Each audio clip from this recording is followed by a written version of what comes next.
It would be unwise for us to slap close allies with tariffs on automobiles. And I've heard from auto dealers, auto manufacturers, people involved in the automobile industry in the United States who say this would set off another destructive round of tariffs. I'll remind you that tariffs really are consumer taxes. It would raise the cost of automobiles for Americans here in the United States.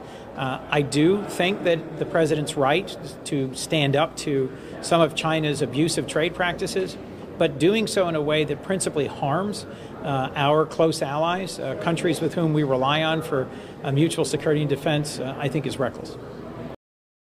I'd like to see us move to a zero tariff world, and I think that auto companies would be open to that.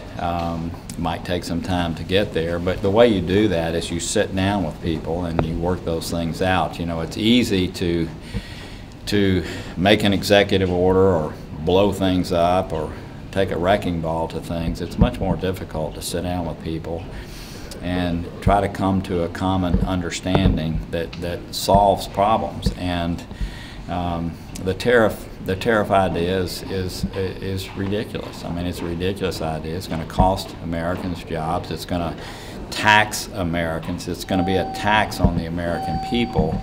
And my sense is that Congress will step in and keep that from happening if he really attempts to do so. But I have no idea where he's even coming from. It's counterproductive. We are a great nation, and we can compete. And our state, the South, Michigan, I mean, people all over the country benefit hugely from the auto industry. It's certainly not a national security threat, okay? I mean, we can make automobiles in this country. We do so very well. And again, it's hard to imagine who wakes up in the morning with the concept of tariffing automobiles.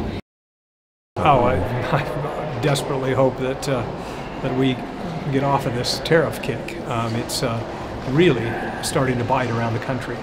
I hope that people across the country make their voices heard, because in the Senate we've tried. We've had meetings with the White House again and again and again on ag issues and these auto tariffs. It's just going to escalate. That's the way this goes. You'd be hard-pressed to find any instance where you impose tariffs to try to get a level playing field. It always ratchets up and you go the other way, and that's what's happening.